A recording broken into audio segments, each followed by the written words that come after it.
Hey guys, it's JJ. Welcome back to the Maui Surfers Dynasty, where we just finished a season pretty well. We had sadly a very bad loss against Hawaii in overtime that knocked us out of the conference game, but still a pretty good season.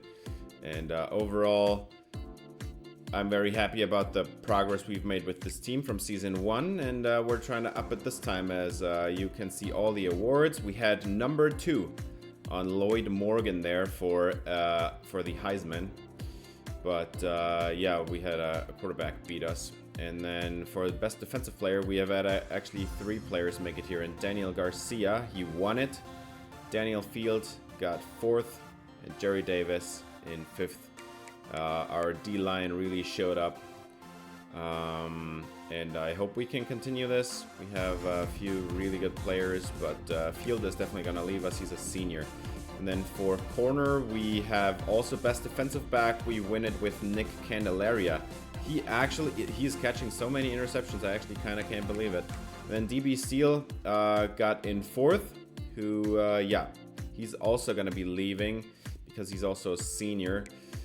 So there's going to be some change around the team. We have a few players leaving due to being seniors, but I mean, that's the natural progression of every college team.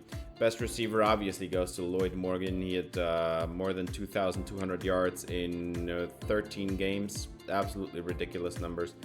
Best lineman of the year also goes to Daniel Garcia. We have Field and Jerry Davis down the list at 7 and 8, but yeah, Garcia had a really good season. And we are gonna check out the Unitas Golden Arm Awards for the best senior QB. We didn't have any, so no contention there. But best defensive end, we are in 2nd and 3rd. Sadly, we got beat by a dude from Texas. But still, Daniel Field and Jerry Davis had pretty nice seasons. As Daniel Fields, he had, I think, 9.5 sacks, and he had 2 sacks in the first season. He's a senior, so he's going to be gone after the season. I guess we'll see how he's going to do, but we're not going to contend for any tight end awards.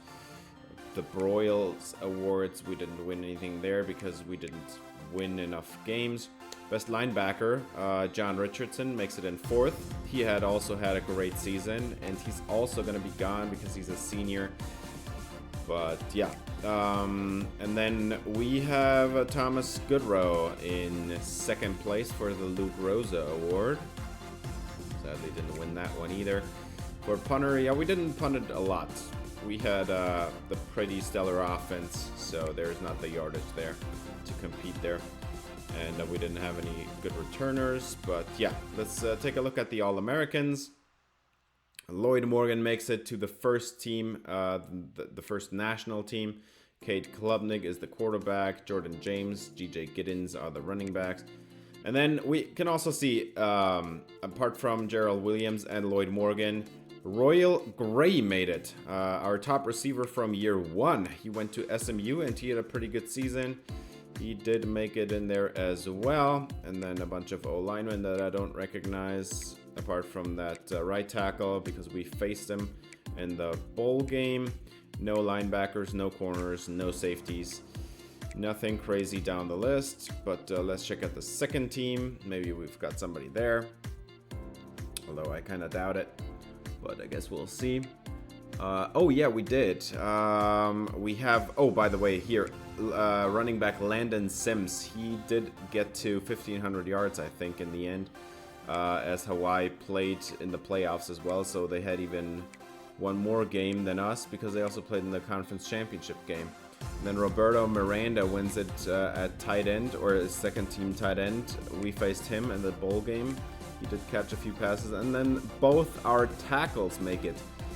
And yeah, Thomas Williams, he's a junior, and Melvin Moreno is also a junior, and they might both declare. We'll see about that, but they look really good, and they should be first rounders if they declare. And then down the list, a bunch of players that I don't really recognize. So the thing is, we don't really have the greatest defense, but we have been recruiting for defense a lot. So we hope we can do something about that, but this team lives through the offense, and that's why most of our All-Americans are exactly from there. For freshmen, we didn't really have anybody because none of our freshmen played this year. I redshirted all the recruits from last year, and nobody got to play any snaps.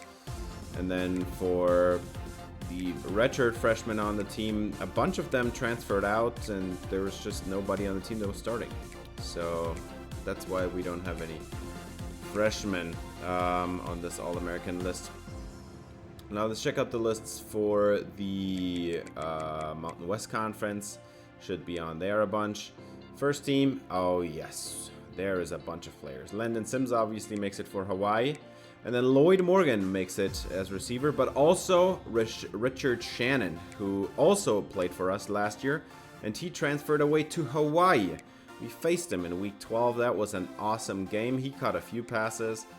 And then both our tackles and our center make it on the offensive line. And then for the defense, it's Jerry Davis and Daniel Garcia who make it. And then we've also got John Richardson over the middle, the middle linebacker. He makes it. And then Sergio Gonzalez as a corner. And then we also have a kicker. So a bunch of teams, a bunch of players making the first team All-Americans. And good news about that, as we are going to move on to the second team in a second. One thing that is nice is there is a bunch of players that are also going to be returning. We are going to lose a few players, yes, but we're also going to have a few players return that are on these lists, these All-American lists. Chad Kinsey, for example, he's our left guard. I expect him to return. He could declare, definitely. Oh, by the way, second team quarterback is Micah Alejado. He played great in the game against us, man. We could not stop him. We didn't sack him a single time. Now, Chad Kinsey, as I was saying, he's a junior. I don't really think he's gonna declare. So we might be returning our entire O-line because nobody on the O-line is an actual senior. A bunch of juniors, actually 3 of them. No, 4. 4 juniors that are going to be seniors next year, and 1 sophomore, I think. But yeah, that's great news for us. And then Daniel Field, I already talked about him for a sec. He is going to be gone because he's a senior. He might, yeah, that's the last we've seen of him. And then on the freshman team, again, even in the Mountain West Conference, we don't get any All-Americans because we didn't play anybody. But this is going to change definitely. Next year, we're going to start a bunch of freshmen. You're going to see in a second. But yeah, let's move on. This is all the award stuff. And we are now going to go to the early signing day, where we have recruited a star dev quarterback in Abdul Rubin. Probably going to be redshirted, though. Quentin Drango is normal. Maka Mapanga is impact. Christian Darnold is normal. That's a bit of a disappointment. Sergio Wiggins is impact. Kasim Abiamiri, he's elite dev, and he has 98 speed. I'm expecting so much of him. He's 5'11 with 98 speed. Oh man, this kid. Now, our 4-star tight end has only normal, and then we've got a bunch of 3-star O-linemen where we don't know any of the dev traits yet because I haven't recruited them yet. But our only 4-star O-line recruit is also only impact dev.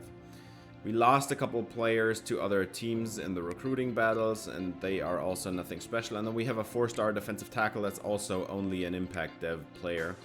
But yeah, Cameron Avant and Afa Gash, we recruited both of those guys. At least Afa Gash has star dev, the kid from Hawaii. And then we have a 4-star corner in Muhammad Hook, who is also a star dev player. And then Tyler Hector has elite dev, the 4-star corner. Awesome to see. And then Dwayne Addis, the future safety. Right now he's listed at corner, but he has only 88 speed. He's definitely going to be safety, has impact dev. And then we are going to sim ahead for a couple times. This is simming through the playoffs now. Taj Yancey, we get him in. He's just a 3-star, but He had a gem label, so maybe he might be pretty good. But yeah, let's check out this college football playoff as Hawaii made it as the 12th seed here, or I guess the number 22 ranked team, but the 12th seed. And they lose a one-score game against Texas A&M. And West Virginia, they lose by 2 scores against Texas Tech. Don't think that's a massive surprise. Penn State blows out Houston, no surprise there. And then Miami, who looks pretty good, they beat Tulsa. Now, let's move on to the quarterfinal as Miami plays the 2-seed Ohio State and wins by 3 score. That's a really good game. So Miami moves on, and then Penn State beats LSU, even though LSU was higher ranked. They get them, and then Oregon beats Texas Tech. No surprise there. Oregon has been a powerhouse in this game, generally speaking, and they win. And then Texas A&M, they beat Hawaii by 1 score. They beat Kansas State by 1 point, and then they go on to beat Oregon by 3 points. Crazy opportunity for Texas A&M there, as they move on to the final. And then Miami loses by 3. Actually, I guess it's 2 scores, by 2 scores against Penn State. But Texas A&M goes on to win it all. Crazy that they only beat Hawaii by 5 points, and then Kansas State by only 1 point. That is crazy to me. But yeah, let's look at some season stats. We have Edward Hirsch throwing for almost 5,000 yards. That is absolutely ridiculous, but it's not because he's a great quarterback. He's a good quarterback, but 37 touchdowns, 7 interceptions, and we all know why he got all those numbers. At running back, we had Whitehurst run for 790 yards, Morris run for 371, combining for 9 touchdowns, and then Edward Hirsch had a couple scores. And Glenn Lowe, the power back, he had 13 carries for 10 yards and 5 touchdowns. He just vultured the touchdowns away. Now, this is where all the yardage went in the passing game. Lloyd Morgan, 2,179 yards, 22 touchdowns. Unreal season. George Smith, 867 yards with 9 touchdowns, is also a really good season. Hakeem Birch had 667 with 2 touchdowns. Brandon Bowers, 573 and 2 scores, and he was actually pretty productive as well. And then just a couple of running backs with a few receptions, and we head down the list there. Ramirez and Carter combined for 16 receptions, 150 yards, and 2 scores. But those 2 guys are going to need to step it up because they are probably going to be the leading receivers next season. Now, John Richardson leads the nation in tackles, 184. He was flying all over the field. We didn't really have a great linebacker too. Greg Woods did his best, I guess. But John Richardson had a pretty phenomenal season, all in all. We also had our safeties with a bunch of tackle, which is always bad news because that means your front 7 is kind of leaky. Daniel Garcia had 28 TFLs, Daniel Field had 24 TFLs, and Jerry Davis 23. These 3 players have punched way above their weight, as Garcia has also 13 sacks as a defensive tackle in just 13 games. Daniel Field had 9.5, Jerry Davis only 9. He's definitely our best pass rusher, and it's actually kind of shocking that he only had 9 sacks, in my opinion, but can't change that about him. And then, yeah, just a couple defensive tackles here, and Phelps and Moore, 3.5 and 3, and then a couple linebackers. Every starting corner got a sack. Richardson got a half sack as well. 4 interceptions for DB Steele, who will be graduating this year. Nick Candelaria is a junior who had 3 picks. Sergio Gonzalez had 2 picks. He's also a junior. Daniel Madrid is a junior with 2 picks. Actually, he's a sophomore, I think. And Richardson also has a pick. And because that was not enough, Richardson not only has 184 tackles, an interception, and the half sack, he also has 3 forced fumbles. And the other one with multiple forced fumbles is Daniel Garcia. And yeah, with Richardson going out as a senior, we might have probably have a tough time to replace him. I don't really see any linebacker on the team that's going to be stepping up in a massive way, but I guess we'll see. We have 2 4-star recruits at that position, and then 2 3-star recruits, and also training could happen. Yeah. Thomas Goodrow had 26 of 27 field goals made, 52 extra points, all of them made. Great season for Goodrow. And then for punting, Clement Brown had an okay season, nothing special there. Interesting enough, Whitehurst and Gonzalez actually had the exact same kick or return yardage. The average is better for Whitehurst because he had 1 fewer. And then a punt return, Whitehurst handled all of them. Nothing crazy happening there. Now, let's look at some college football records, as we have a season record broken for Maui, or 2 of them. Lloyd Morgan wins or takes over the record for most receiving yards in a season and most receptions in a season. He also takes over the Mountain West Conference records for most receiving yards and most receptions. That was also previously held by somebody else. Those, I don't think we're ever going to be chasing those marks ever again. I mean, I guess Biamiri might have a chance there, but he is just a freshman coming in right now. Now, he also, like, receiving yards, 2,179. That is a national record for one season. That is probably not going to be broken too soon. And then we go to the game records, as Lloyd Morgan wins. I already showed that when it happened, 402 yards. That's a single game receiving yard record for Maui and for the Mountain West Conference, but not for the national level. Because that is held, I'm not sure by whom again, but 405 yards was the record. So he missed out by 3 yards. And then we're going to go to team stats, as we have Maui have the best offense in the entire Mountain West Conference. Almost 5,900 yards, 4,700 passing. That is 700 more than the next best team. And I mean, it's all about Lloyd Morgan at this point. I don't think we're going to repeat this. But Hawaii was actually second. They had a really good passing offense. They run the air raid. And they also had Landon Sims run. I mean, I guess he didn't get to 1,500 then.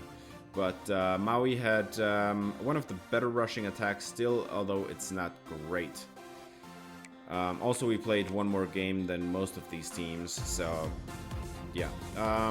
For points per game, we led the entire conference by a wide margin. Hawaii was second to us as well in this category. And we led the conference in passing touchdowns. In rushing touchdowns, we were behind Air Force, Hawaii, and Colorado State, which is not surprising. Air Force does have a really rush-heavy offense, but yeah. And then we led the conference in first downs. That is not surprising as well if you have the best offense. Now let's go to the defense, where we actually had the second worst defense in the entire conference, only behind Hawaii. And I mean, I guess Hawaii played 2 more games than the rest of the conference. We played 1 more. I mean, I guess some of these teams probably might have had bowl games, but with that passing offense, you always, like, if you're winning such high scores, usually opposing teams try to pass on you in the second half, and that inflates the passing yardage you allow. And yeah, we also didn't really have a great run defense. It's just, we don't have the greatest defense. We don't have a great linebacker core. We have some inconsistent corners, I'd say, that can catch a few interceptions, but they also allow some deep touchdowns as well. Points allowed, also not one of the best teams. Hawaii, although, was by far worse. And then, yeah, sacks produced, Maui was actually first, which is kind of surprising to me because that doesn't really make any sense. We didn't really have the strongest pass rush ever. Especially Jerry Davis, who is our best pass rusher. He disappointed. We should have had even way more sacks than that, but I guess if you play a lot, you also play a lot of snaps, and a lot of snaps lead to higher or inflated numbers of sacks as well. Now for conversions, we had the 3rd best 3rd down percentage in the conference, only beaten by Air Force and New Mexico, which sounds really good to me. And then fourth down percentage, we are kind of a little bit above average, but not great. We did, however, go for it pretty much the second most out of all the teams. Only Air Force went for it more on fourth down. And the aggressiveness actually pays off. There's a lot more drives extended. Now, one thing that's really disappointing is actually the red zone attempts. We only scored 35 touchdowns on 83 red zone attempts. That is absolutely horrible. But we also only allowed 27 on 62 defensive attempts. So, I mean, I guess that balances itself out, but still, like, your red zone offense definitely wants to be better than that. For turnovers, we were +8. That's good enough for me. We had 7 interceptions thrown, 7 fumbles lost. That's actually a very high number, to be honest. 7 fumbles lost is more than most other teams. The only other team that lost more was San Diego State. So you want to cut that number down a little bit, but overall we had a pretty good turnover differential, I guess. Now we're at the players leaving stage. This is the sad part, and I already saw this coming. Like, this is no surprise. Lloyd Morgan declares he's a 93 overall. He just had the best receiving season in the nation's history, and definitely he's gonna be a first-round pick. I'm not gonna lure him away. And then Williams is also gonna be declaring our right tackle. He's gonna be a first-rounder. I'm not gonna try to pursue him to stay, but I am, however, gonna pursue to stay George Smith, who now is gonna have a massive extension of his role. He's gonna be the number 1 on this team. He was only projected as a 6th rounder, and I think I can get him up to be a 2nd, 3rd rounder next year. And then we try to bring back Daniel Garcia, who wants to transfer away, and he has not been persuaded. So he is gonna leave, actually. Our best defensive tackle was an All-American, won a couple awards as well. And then we're gonna lose out DB Steele, Dennis Osorio. Those are 2 key players, 2 starters. Glenn Lowe is gonna go. Our power back, we have Daniel Fields, 82 overall. That's also a pretty good player, 9.5 sacks. We're losing that. And then a couple more backups until we see down there Hakeem Birch. So we are losing 2 receivers, 2 of our top 3 receivers. Thank God I could persuade George Smith to stay, because if he had been gone too, this next season would have probably been a lot tougher. And then John Richardson is also going to graduate. So we already talked about this. Now, Glenn Lowe finishes his career with 13 carries plus 7. That's 20 carries, 19 yards. That's an average of 1 yard per carry, and he had 10 touchdowns on 20 carries. That is ridiculous. Lloyd Morgan, he only had 1 season of play, 2,179 yards with 22 touchdowns, a long of 86, and he had more than almost 800 yards after catch because he's so unbelievably fast.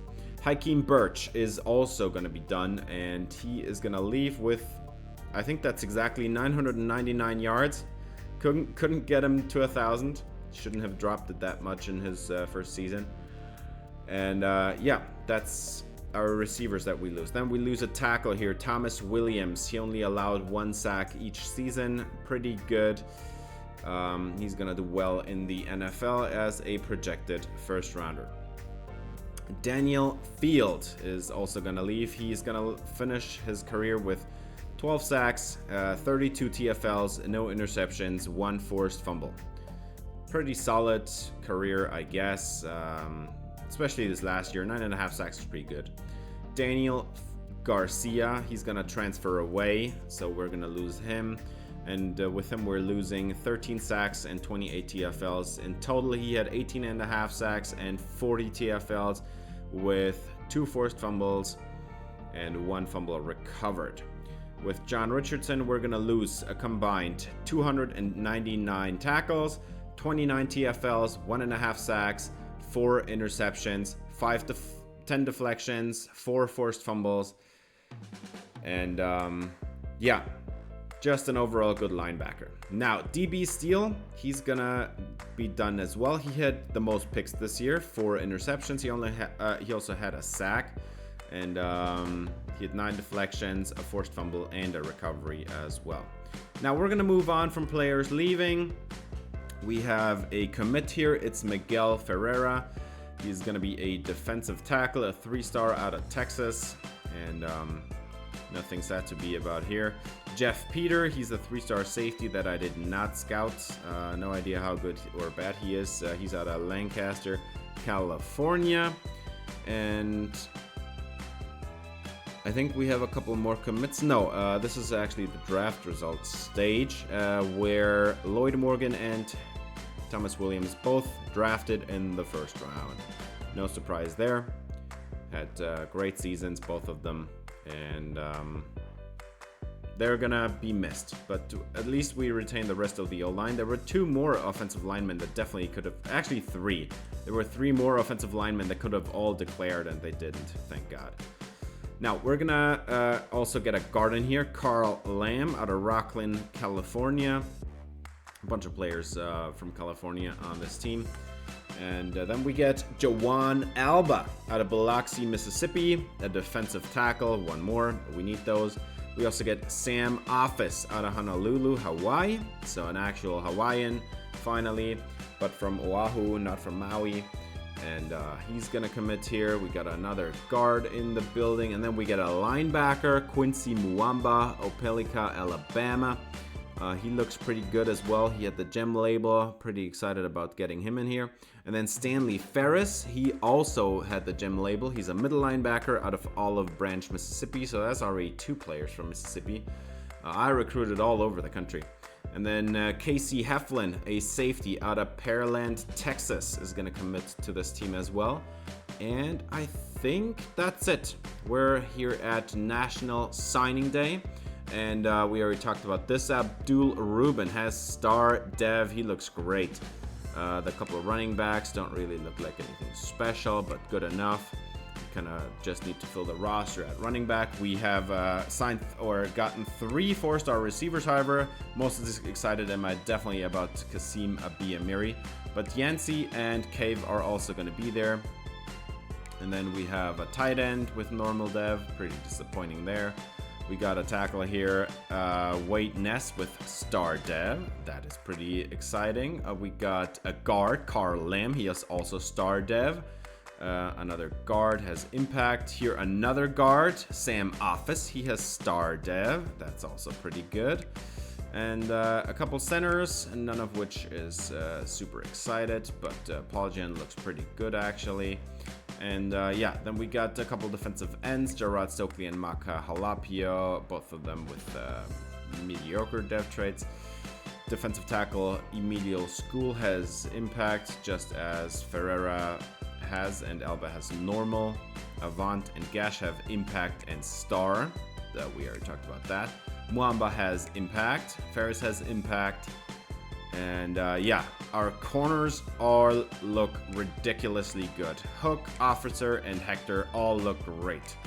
Now, I did lose out on a 94 speed 3-star corner, sadly. He goes to Syracuse. I would have been so excited to get him in here. But yeah, I did get 3 safeties at the end of this period. And Heflin actually has star dev. Jeff Peter only has normal. Now we're at position changes. I recruited a few athletes this year. Maka Mapanga, that's pretty straightforward. He is best used as a running back, and that's why I'm going to put him at running back. That's also where he was listed at.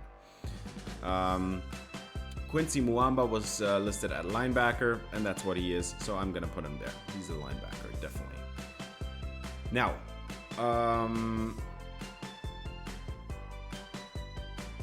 let's move on. Quincy Muamba is done. And the next one is Quentin Drango.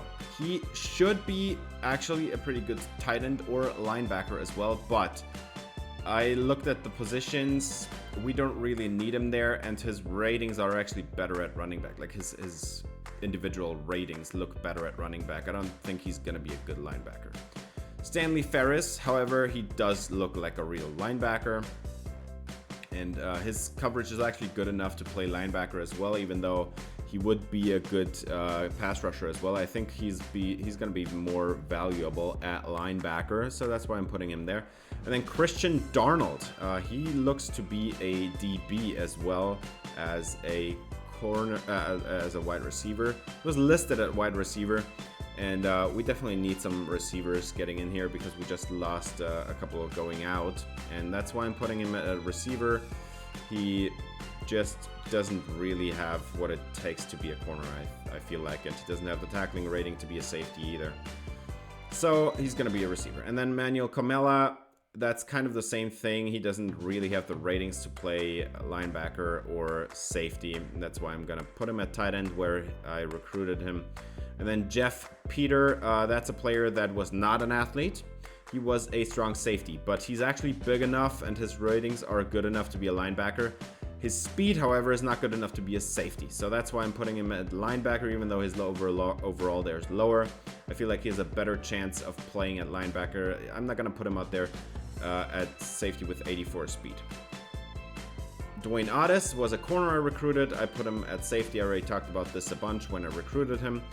He has 88 speed, and that's just not going to cut it at corner, especially since we just recruited 3 4-star corners that all look absolutely amazing.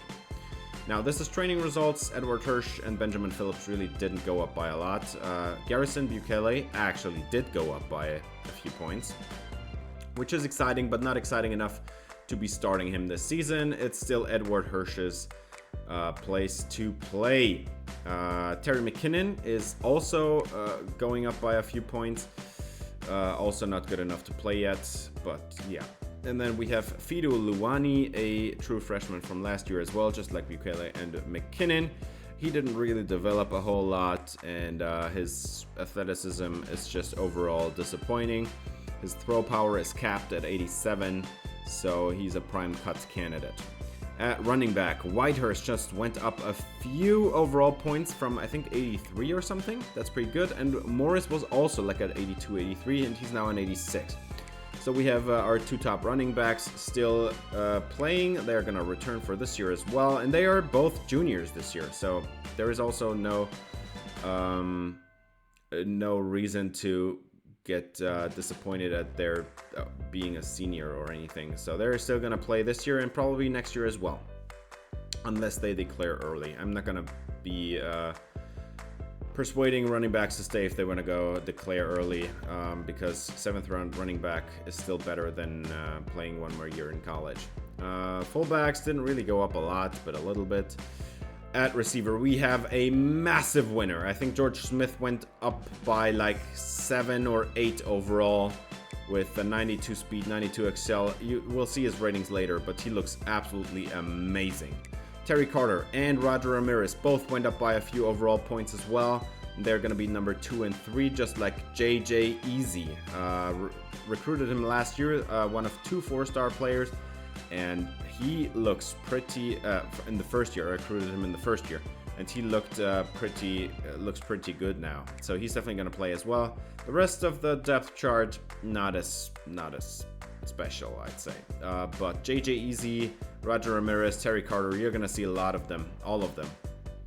They're going to play a bunch, and that's hopefully a way to replace our number 1 receiver from last year. Now, at tight end, we have a massive winner here in Greg McHugh. Did not see this coming because he was actually buried on the depth chart below Brandon Bowers last year.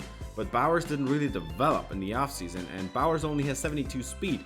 So we now have a new starting tight end. Bowers probably going to be the number 2.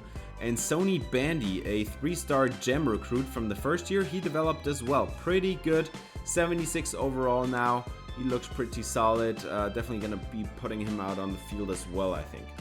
Now, at left tackle, we have Melvin Moreno. He didn't develop. He was 91 overall before training, so sadly none for him. But Deshaun Butts got a lot of off-season development.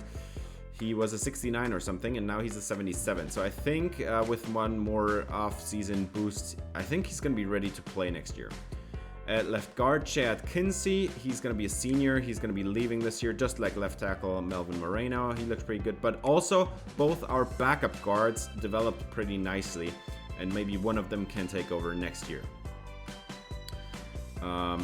At center, we have our best O-lineman. He's also a senior, so we're going to be losing 3 great O-line players next year. That's going to be absolutely awful. But for this year, we still have that great O-line. Also, at least at center, we have a really good backup already. 81 overall is pretty good there. And then the backup center that I recruited in the first year of the series, Clemens, he also developed pretty nicely. And as did Caraway here, our right guard, but he's not going to be starting, and I'm going to tell you why in a second. But Wayne Brown at 74 overall, he didn't develop a bit, and he's still the better player on, obviously. Frank Banks got a bunch of off-season development, and he's now a 79 overall. I recruited him in season 1 of this rebuild, and he is starting. He looks pretty good. His pass protection is next level, like it's so good. And don't even care about the run blocking. We're running an air raid. There is no way I'm gonna prioritize run blocking on anything. Now Nate Goodspeed had solid off-season development. It's not great or anything, but he has 86 strength and looks ready to play now. 82 power moves is also pretty good. And then at right end, we have Jerry Davis, who didn't really gain a bunch of dev in the offseason, but he still looks like a good pass rusher. This is going to be his senior season. He's also going to be gone. And then we have Nate Cherry at 73 overall. He also developed, but yeah, we'll check out his ratings later as well to see if Cherry or Goodspeed are going to start at the other edge rusher spot. Kenneth Phelps and Juan Moore are going to be our top defensive tackles. Both of them got a couple developments, like overall points. And but the big jump, that was Kareem Cleveland and Alton Irvin. That's kind of surprising, but Cleveland actually looks startable now. He looks really good. And Sione Folau is kind of lagging behind a little bit. But still no reason to cut him. He has developed as well. It's not like he's a bad player. Now, at linebacker, we have our biggest issue. Mark Greer is 72 overall. He looks like the best player there. Jason Riggins got a little bit of off-season dev. And then David Toth, 66 overall. Prime cut candidate, honestly. Ralph Jones did make the biggest jump at linebacker there. And I will be playing him as the number 1 mid linebacker. Jorge Costa didn't really make a big jump, and his athleticism is actually pretty horrible. Just like Jordan Ramos is, but he actually knows how to play, and that's why he's going to be the starter at right outside linebacker. And yeah, Walter Lennon, 72 overall, made a little bit of a jump. He's also still not the best player, but he's going to be a depth piece. Sergio Gonzalez is a 91 overall. The thing is, that's not really a big jump, and I think Candelaria also didn't really make a jump. And I think Jason Miller also, like maybe 2 overall points or something, but he didn't really make a good jump. But our top 3 are set. There is no debating this. And then at safety, we have Terrence Diaz making absolutely no jump. Mitch Hendricks, our 4-star commit from year 1. He did make a little bit of a jump, plus 3 or 4 overall, I think, but not much. And then a couple juniors down the bottom the list. They're probably going to be cut. They're juniors already, and Mitch Hendricks is already better than them. And on the other side, Madrid didn't really make a jump, but Jose Mangold made a jump. And he is going to be the starter at free safety because he's actually looking better than Mitch Hendricks and better than Terrence Diaz. So Madrid and Mangold are going to be the starters. And then Manu Maleuna, he's going to play as well, but not as much. He's going to be a sub linebacker. The 3rd strong safety you saw there on that list. And then a kicker, nothing special here. We've got a few players. Scott Henderson didn't develop at all. He's still a 64 overall, and that 69 kick power is not enough, so he's also a prime cut candidate. And at punter, we have almost the exact same thing. Another player here with Stevens, 69 kick power, didn't really get any better. Also prime cut candidate, especially since we have another freshman kicker on the roster. And now we're gonna go to cuts. This is a cupcake quarterback that's never gonna play. We're gonna cut him, and this is a cupcake running back that's never gonna play, so we're gonna cut him. No reason to keep him on the roster. Both of those players are gonna be gone. And then let's move on to receiver, where we have a 64 overall that didn't really develop. He has 81 speed. He's never gonna play, especially with all those. You see those 5 freshmen, they all have speed like 90 or higher. They all look great. There is no reason to keep Carol Lowell on the roster, and that already limited my cutting at a receiver. I couldn't cut any receivers anymore, and I wanted to. And then we're gonna eliminate a tight end that's never gonna play. He's a cupcake guy that's never gonna see the field. At left tackle, there is a senior, 70 overall. He's never playing. There is no reason to keep him on the roster. That gets us down to 99. Still 14 more players to go. And then we have a player at left end, and that's Jerry Michael. He's also going to be cut. He's a senior. He's not going to play. He's not better than Nate Goodspeed. And also, especially, he's a much worse athlete. At defensive tackle, I didn't really have anybody that I wanted to cut, so I left that position alone. At right end, we have another edge rusher that's definitely never going to play. He's a senior as well, and we have Jerry Davis. There is just no reason to keep this guy on the roster. He's also much worse as an athlete compared to Cherry and Goodspeed. At linebacker, David Toth was a prime cut candidate. He doesn't have the athleticism, but we'll leave him on for now. This is the first round of cuts where I just cut obvious players, and this is one of them. 81 speed, 73 overall as a redshirt senior. You're never gonna play. So we're gonna cut this guy. I couldn't cut any corners because I didn't have enough, because I didn't recruit any in the first season. And then at safety, there were a couple obvious cut candidates as well. As Billy Jones, he's a junior, 70 overall. He's never gonna be better than Mitch Hendricks. And by the way, I also moved Jose Mangold over to free safety now, because he is the starter there. And then at strong safety, there is also a player, Richard Cole. He's a senior, 76 overall. He's never gonna play. We didn't see him last year, and he's definitely not gonna play this year with the emergence of Manu Maliuna. And then we have a punter we also need to cut, and I already talked about this. Daniel Stevens, 69 kick power, just not enough. And we have Luis Hand, who is the same year, and he has 94 kick power or something. So he's definitely gonna punt for the foreseeable future there. And then I went back for a second round of cutting. Another quarterback has to go, Fidu Luani. I just recruited him in year 1, but unfortunately he does not have the athleticism or the throw power or the speed you need at quarterback, and we just recruited a 4-star. So Luani is just never going to play. And then we're going to cut a linebacker here in Toth. I kind of didn't see him when I did my first round of cuts, but that's 90 players now, 5 more to go. A safety I have to cut here in Jimmy Mesa. I just recruited him in year 1, but he didn't really develop a whole lot. He's also not a great athlete. And then I also cut my freshman kicker, which means we're going to be recruiting a kicker this year. This time around, I'm going to scout him, because 69 kick power is just not going to cut it. It's got to be in the 80s, dude. Like, seriously. And then I'm also gonna release one of my fullbacks, and I decided I'm gonna release Addison Blades because Dante Christmas is just the better athlete. And that gets us down to 87, and then I'm gonna cut another linebacker, Jorge Costa. I recruited him. He's a redshirt freshman. He was gonna be a redshirt freshman this year, but 78 speed is just not good enough. And then the last cut, that was a pretty tough one. Terrence Diaz, he started last year at free safety. He's a junior, but he is never going to play again because Mangold and Hendricks already overtook him, and they're freshmen. So there is no reason to keep him on the roster anymore. And that gets us down to 85. And now let's talk about the roster.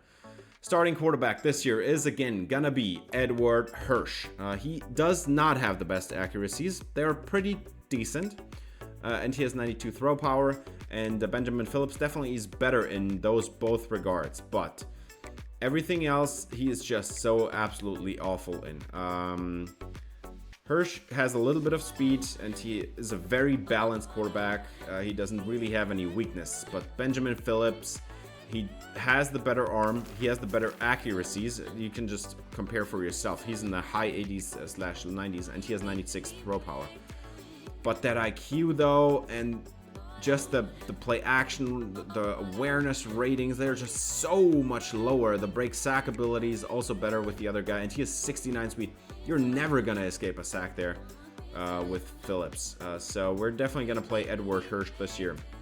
Now let's take a quick look at Abdul Rubin, our 4-star quarterback. He has 92 throw power, and it can get a lot better. There's a lot of room there, and that was the very important stuff for me. He can run a lot. He's a great scrambler, and his accuracies need a lot of work, but there is still a lot of bars to fill, so he can get better, and I'm sure next year we might be talking about him as a potential starter. And then 81 speed is not great, but definitely he can scramble for a few yards if necessary. Our top running back is Will Whitehurst. He started last year, did really well, and he's still not a great receiving back, but his hands are just his carrying rating is really good. He has an 89 juke move, 85 spin move. He knows how to create some yardage after evading tacklers and stuff. He has 92 speed. That's the best speed we have at running back. So he's definitely going to be the number 1. Jameel Morris is going to be the number 2 out of Washington, D.C., a former 3-star. He's from the Cupcake roster. He does also have a similar build. His hands are not as good as Whitehurst's. So Whitehurst is also going to be the receiving back, but Morris is definitely a nice change of pace back. He had a good season last year when he was asked to do something. He just doesn't really have the speed. 87 is just a little bit lower than what you want. And then we have a couple of freshmen that we're going to talk about. By the way, all the freshmen on the team are going to be redshirted. There is no exception. Every true freshman is redshirted this year. And no exception is Maka Mapanga. He's just not ready yet. His elusiveness is actually pretty decent, but he doesn't really have any power. And we'll see next year after. Maybe Will Whitehurst might declare after next season. We'll see. But 89 speed at least, that's not horrible.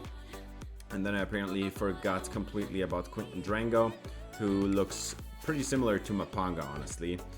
And then we have a fullback here in Dante Christmas, who is a solid blocking fullback. Can improve a little bit, but it's just, it's a fullback. I don't really care. We are on air raid. We're not going to play a whole lot of formation with fullback. George Smith. This is what we care about. Our top receiver out of El Paso, Texas. Oh my god. He has 99 deep route running, 99 medium route running, 99 short route running, and 99 release. And combine that with 92 catching, 91 catch in traffic, and 87 spec catch. That kid is going to be electric.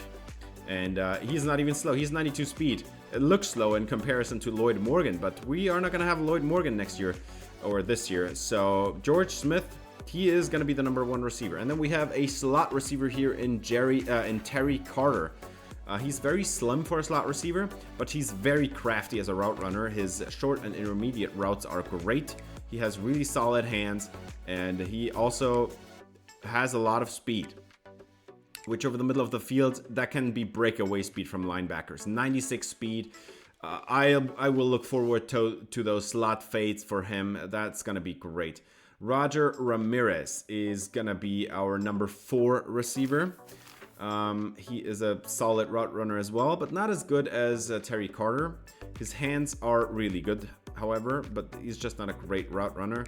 And he doesn't quite have the speed. 88 speed, 89 excel. That's kind of the number 4 receiver thingy.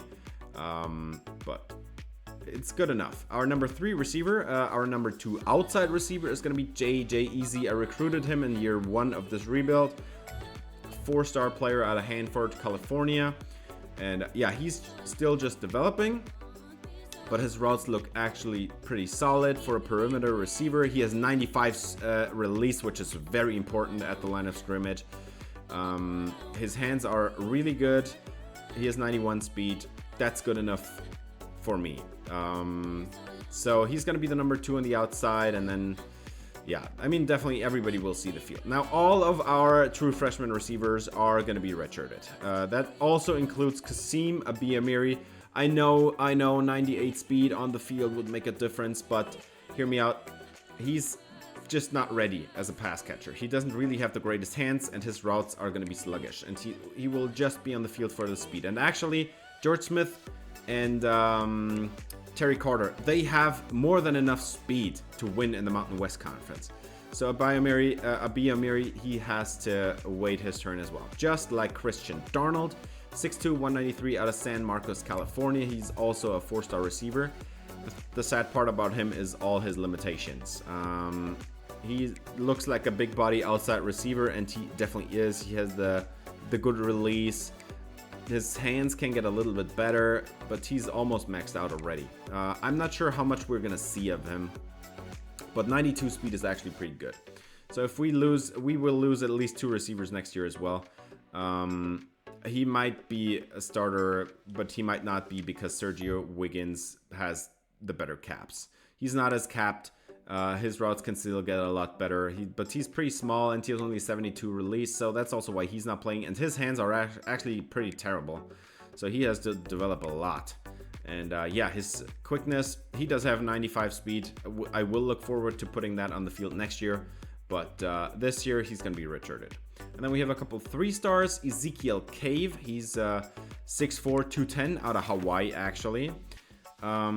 He looks very capped as well. His route running can get a little bit better, and it needs to. Honestly, it's just not good enough at the moment. His hands, actually solid. You can live with that, I guess. But his route running is just not good enough at the moment. And he's 92 speed, 84 acceleration. He's just not the most dynamic athlete. And yeah, that's definitely why he is not going to be playing.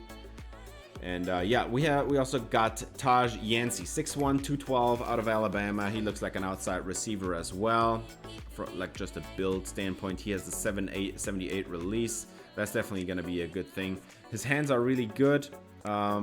He has 94 speed, 84 acceleration. But the route running needs to get a little bit better. That's just not good enough at the moment. Our top tight end is going to be Greg McHugh. He made a massive leap in off-season training. He's now almost maxed out at 84 overall. He's a pretty bad blocker, honestly. I mean, I guess that 77 run block is not horrible, but yeah, his hands are pretty solid. His route running is okay. He has pretty good athleticism. It's not great or anything, but 85 speed is 13 more speed than we had last year with Brandon Bowers, so I'm good. Speaking of Brandon Bowers, here he is out of Tacoma, Washington, former 2-star. He's not developing at all. He did have a little bit of room, but he didn't improve in the off-season training for some reason. So now his starting role is gonna get taken away by McHugh, and yeah, that 72 speed is just not enough, dude. So Brandon Bowers is gonna be the second tight end, and then Manuel Camela out of Mission Viejo, I'm not sure how to pronounce that. He is almost maxed out already as a true freshman. That is so disappointing to see. He does have one thing, and that is pretty good athleticism combined with pretty good hands. But I don't really feel like he's ever going to see the field a whole lot. Our top tackle here is Melvin Moreno, 6'7", 340, massive dude with 90 pass block and 94 pass block power and 86 pass block finesse. He looks absolutely great, 90 strength, and yeah, the run blocking is lagging a little bit behind, but it's still really good. It's not bad. It's all in the 80s. Not worried about him at left tackle, and we have at left guard Chad Kinsey as a starter. He's not quite as good, but still a very good guard. Really great pass protector, 89 strength. The run blocking is lagging a little bit more behind. That's actually only passable. And then at center, we have our starter Justin Duncan, 6 feet 297. Actually very short for a center or for an offensive lineman in general. But he's a really great pass protector as well. He's by overall the second best player on the team behind George Smith. And yeah, he's a great pass protector with lots of power as well. 92 strength is great. And he's also a great run blocker. 91 run block, 91 run block finesse, 83 run block power. That's why he's the best O-lineman we have. And then we recruited a center as well, a 4-star center, Kentrell Paulian, with 91 strength. His run blocking is pretty solid, but his pass blocking needs a lot of work. A lot of work. So I'm not sure when he's ready to start, but he's already a 77 overall. I don't know, maybe one offseason is enough, but we'll see. At right guard, we're going to start Wayne Brown. He's a 74 overall. He is technically not the highest overall at the position, but there is one reason he's going to start, and that is his combination of his pass blocking is almost as good as Kavanaugh, but his run blocking is just so much better. Like, it is not even close. The other right guard we had, Kavanaugh, he's just not ready yet. He looks better from an overall standpoint, but looking at the ratings themselves, Brown is definitely the better starter. And then at right tackle, this is the first starter that I recruited to this team, and he's a great pass protector already. No doubt about it, he's going to be solid. He's not going to be as good as Thomas Williams, but he still has a lot of room to grow, and his run blocking is actually really good as well. So we have a good O-line again this year. Not worry about anything there. Nate Goodspeed is going to be our starter at left end.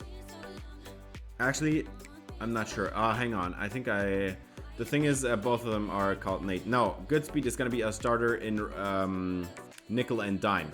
He's going to be a starter in nickel and dime, and that's because he's a great pass rusher, but that 53 block shedding is just so awful. On the other side, we have Jerry Davis. He's going to be playing hopefully 100% of snaps because he looks unbelievable. 89 power moves, 91 strength. Even his run stopping is not a liability. 83 is more than good enough. 97 awareness, 95 play rec, 79 finesse moves. This dude is the whole package. He's going to be starting. He's a senior. That's his last season.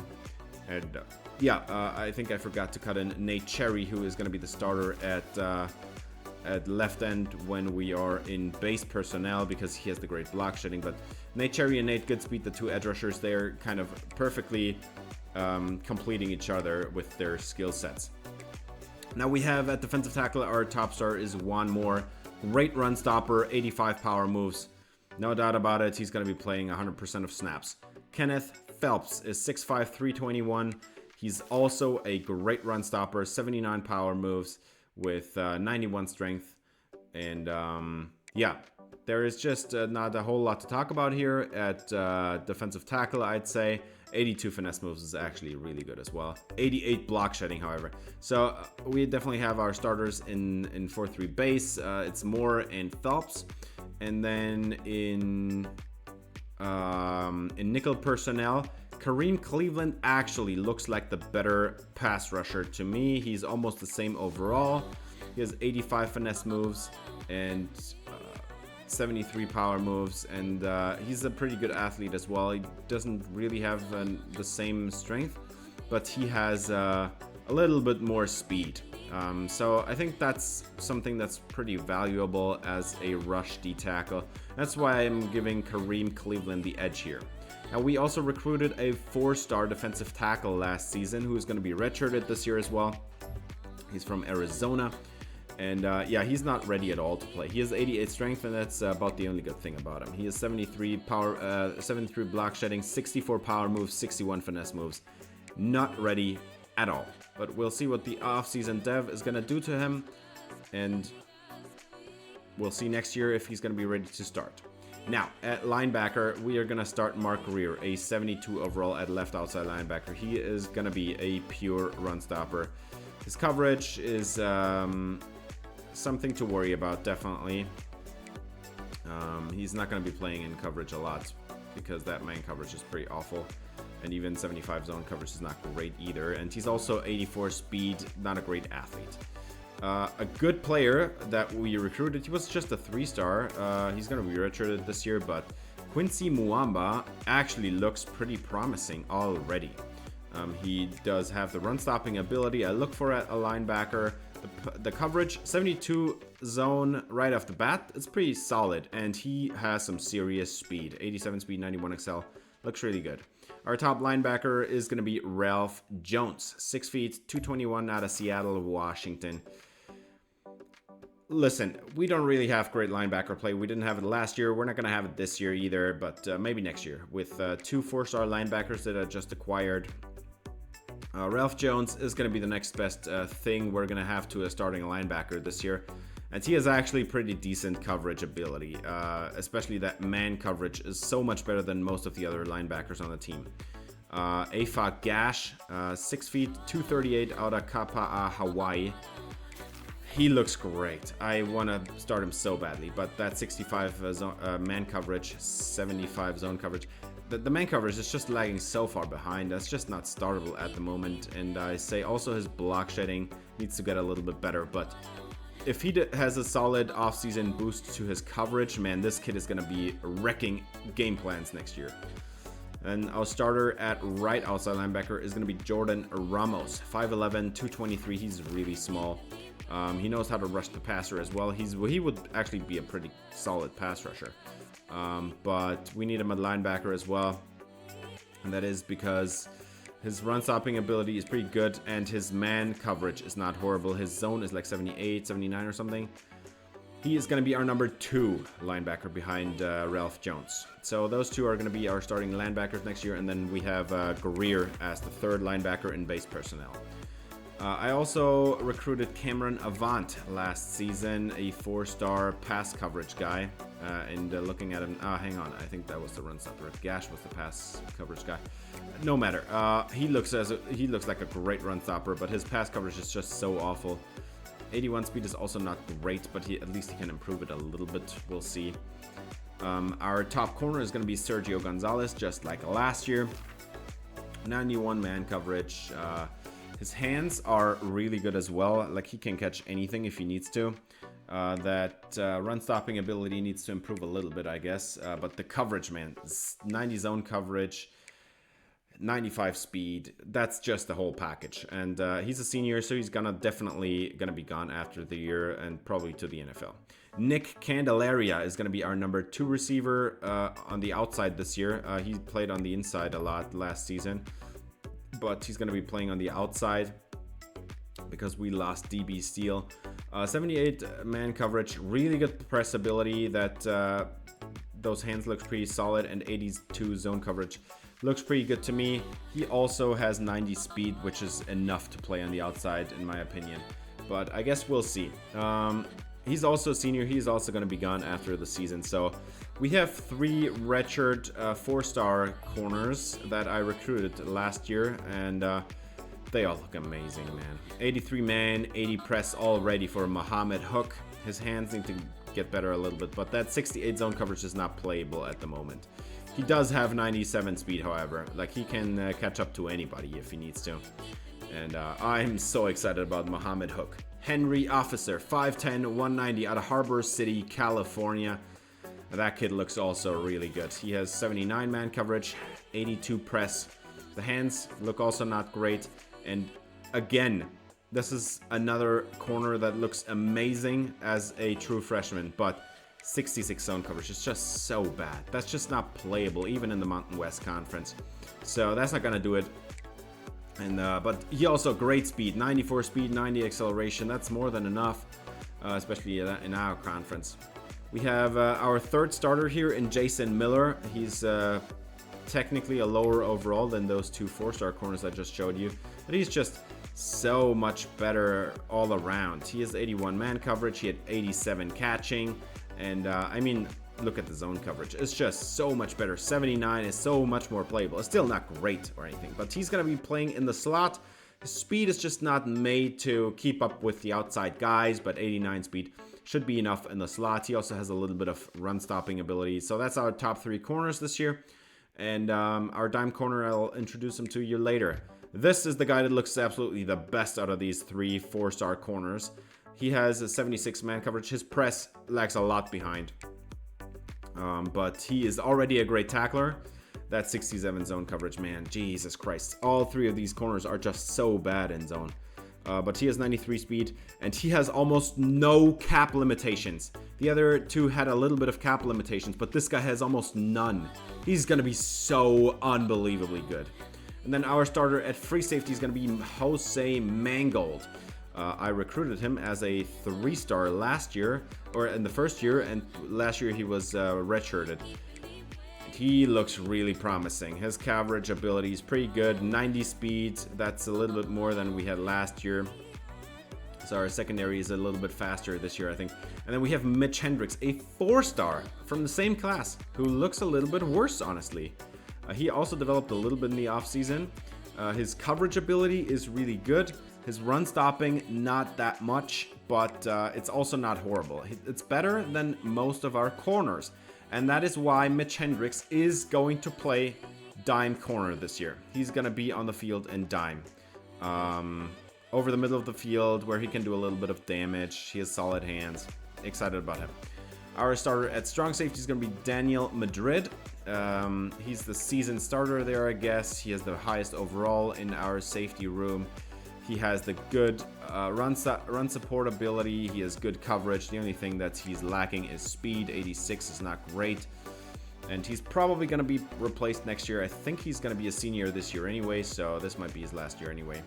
And then we have Nate Manu Maliuna, 5'11", 204 out of Hawaii. And yeah, he's the 5th best safety on the team. But there is a role I have, the 4th best safety on the team. There is a role I have in mind because he's actually pretty good in run support. His coverages are actually not great. 86 speed is also not great, but he is going to play as a sub linebacker. We'll see how much. I'm not yet sure entirely, but he's definitely going to see the field as well because of his run support ability and our lack of depth at linebacker. Now, I converted this corner into a safety, Dwayne Addis. He's a good run support dude. His coverages are pretty raw, 88 speed. He's just not ready to play yet. He's going to be redshirted as well, but I feel like he's going to be maybe taking it over next year. I don't know. After Madrid leaves, we have a spot open there with Manu Maliuna and Dwayne Addis there. So that's pretty good. And then our specialists are going to be Thomas Goodrow, again, 93 kick power, 94 kick accuracy. Nothing to discuss here. He looks pretty solid. He had a great season last year. He only missed 1 kick. That's also because I didn't really kick it a lot. I went for it a lot on 4th downs. And our punter is going to be Clement Brown, 6'2", 224 with 94 kick power, 84 kick accuracy. Not a lot to talk about here. Our specialists are actually pretty solid, I'd say, compared to most teams. And I'm fine with that, but we need to think about the future as well. We do have a punter on the roster for the future. We do not have a kicker on the roster for the future. We definitely need to recruit a kicker this year. And then I created a schedule and I made a big mistake. I removed Hawaii and put them up to the Pac-12 and got Arizona State down, but I forgot to adapt the conference rules again because for some reason if you remove a team, you're losing the rules, and now we only have 6 conference games this year instead of 9. That's why we have all these weird teams on the schedule. But NC State, Southern Mississippi, Stanford, Penn State, Hawaii, and Oregon are gonna be out of conference, all of them. And I guess we'll see how good we're gonna do. I put some tough teams there on purpose to our first half of the season, and the second half of the schedule is going to be the Southern Division of the Mountain West Conference: Arizona State, UNLV, San Jose State, San Diego State, New Mexico, and New Mexico State. So this is what the schedule looks like. I'm not too happy about it, but I can't do anything about it now. Next year I'll have to be a little bit more careful. And of course, if you enjoy the video, I would appreciate it if you gave it a thumbs up, subscribe, ring the bell for notifications, because that's gonna do it for this episode. Thanks for watching. If you enjoyed, please leave a like and subscribe for more Maui Dynasty. See you in the next episode. Until then, have a great day.